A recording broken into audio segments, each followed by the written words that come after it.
CeeDee Lamb after the Cowboys receiver torched the Patriots secondary for 149 yards, 2 touchdowns, including the game winner in overtime. Oh, I love that smile, Skip. I know you've been big on CeeDee ever since he was drafted as the future #1 receiver for the Cowboys over Amari Cooper. So, Shannon, after yesterday, are you any more sold on CeeDee? No, I'm no more sold. I think he's a very good receiver, Skip. He had a good day. A lot of these receivers, a lot of these guys in this league are capable of big games every once in a while. Now, the previous 4 games, he averaged 4 catches for 64 yards. Just a couple of weeks ago against Carolina, he had 1 catch for 13 yards. That's not elite. The elite guys. I actually had him for 2 catches for 13. Okay, you want 2? Okay, we give you 2. Okay, he had 2 catches. Well, that's even worse, Skip. So now he's 6.5 yards per catch. Look, to be a top guy, to be the guy that you believe that he's going to be, you need to do what he did yesterday. And I'm not talking about 149 and 2 touchdowns, Skip, but you need to be that guy every single week. And then sometimes he's not that guy. And so we just need to see consistency. I've never doubted the guy's ability. I think he has phenomenal ability. Tremendous run after the catch because he is a returner. Most guys that can return the football are tremendous run after the catch. AB broke into the league as what? A returner. So he's tremendous run after the catch. Tyreek Hill was a returner. Tremendous run after the catch. So he has that ability. But I just need to see what you believe he's going to be. I just need to see it on a more consistent basis. Yesterday, he was phenomenal. He got off to a very slow start. The 4th quarter and overtime, he basically took the game over. He did. I need to see him do this earlier, more often, and then I can say, you know what, Skip? You hit the nail on the head. This kid is sensational. He's a top 5 receiver, but I'm not going to put him in that category just yet. Okay.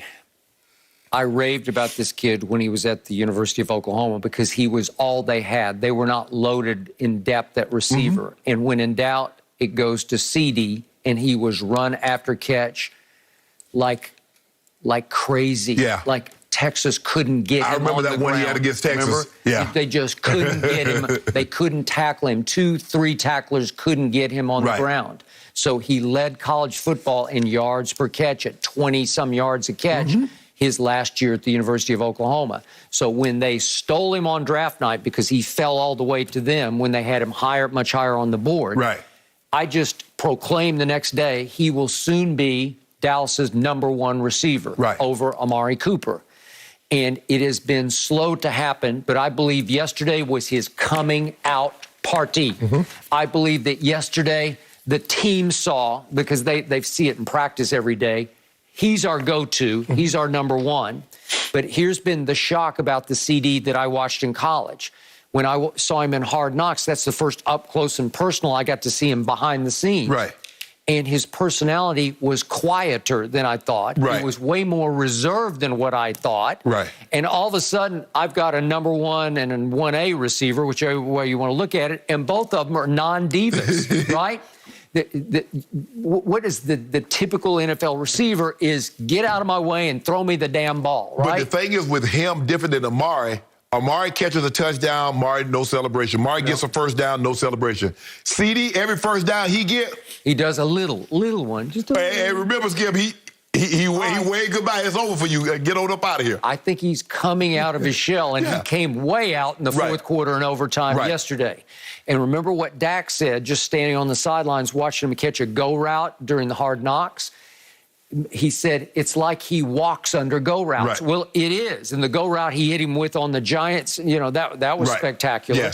And then, remember, Dak still, when in doubt, in the gravest doubt, he goes to number 88, who's starting to live up to that number that he's wearing.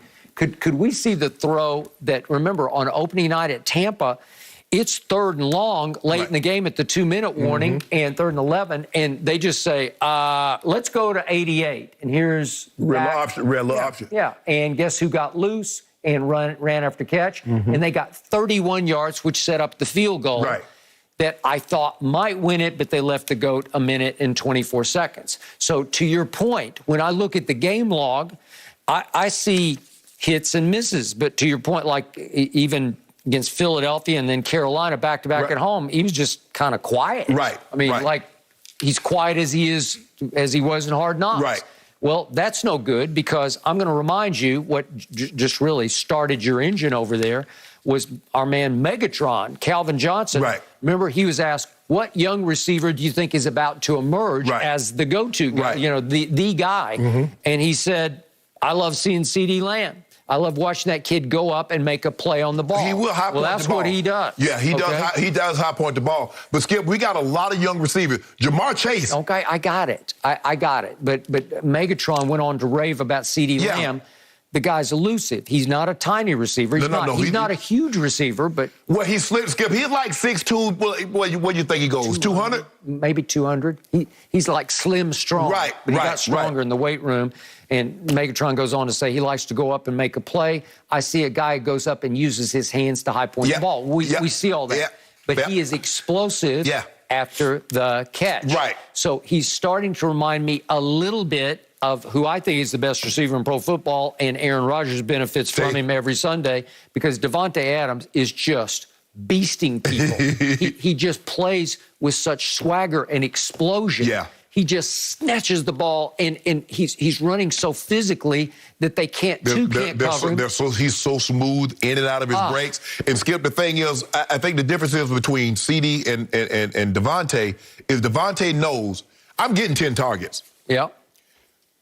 CeeDee doesn't know that. Because here's the thing, Skip. As you said, leading up to this game, what were they doing? They're running the football. Yeah. So when you run the football 30, 35 times, ain't going to be a whole lot of time when you can get 10 targets, because you got to feed. Those tight ends are still really good, Skip. Jarwin and Schultz are still making plays. And you mentioned you still have Amari that you know, like 1A, 1B, or whatever you want to call him, Skip. He still got to get his targets, too. Okay. So yesterday, he got 11 targets, right? Yep. Okay. At Tampa, he got 15 targets. Right. Okay. So, but it doesn't follow any pattern. Right. And I'm sure they would tell you, well, there's no diva in him. There's no selfish in him. Right. There's no AB going on where he's quietly demanding or publicly demanding the football. Right. So they're just saying whatever the defense gives us, if they give us CeeDee, if Belichick just keeps saying J.C. Jackson can cover him, we got this. Skip, even Zeke yesterday had 9 targets. He did. Zeke can catch it out of the backfield. He shocks me. He's been doing a very good job catching the football. Man. Wilson, he got 7 targets. So because there's a fluctuation in targets, Skip, you're probably going to get a fluctuation in his play. For a while, Dalton Schultz was leading the team in targets because he became the go-to security blanket. So as long as you see the fluctuation in targets, because one guy might have 10 one week, another guy, you're going to probably see a fluctuation in his stats. But there's going to come a time, Skip, where he's going to get off the bus knowing I got 10 targets coming my way. So I'm going to be around that 80 to 100 yards a game. So very quietly, for those receivers targeted more than 45 times so far this year, CeeDee is averaging 15.1 yards per catch, and that's tied for second behind Deebo Samuel's 1, and Mike Williams is tied with him at 2. Right. So he's coming. He's coming out, of the shadows. Right. He's starting to emerge as that guy, and I believe he's already that guy for the Cowboys. Now he needs to become that guy in the National Football League. And I think it's slowly but surely happening right before your very eyes. But just when you least expect it, Amari Cooper pops up with one of those big games. You're like, well, damn, Amari, where you been? He was pretty quiet yesterday. But Skip, he was quiet. But when they needed a first down, he had a good... there he goes When again. I watch him coming out of his breaks, it's like, God, he can really just plant and cut. Yep. Well, I'm happy I have both of them. You happy for Dak. Now I you do got like Dak. seeing a little bit more of CeeDee's personality, because he is such a special guy, and I loved covering him in college. Did the Steelers get a statement win over the Seahawks last night? Was it a statement? That is next.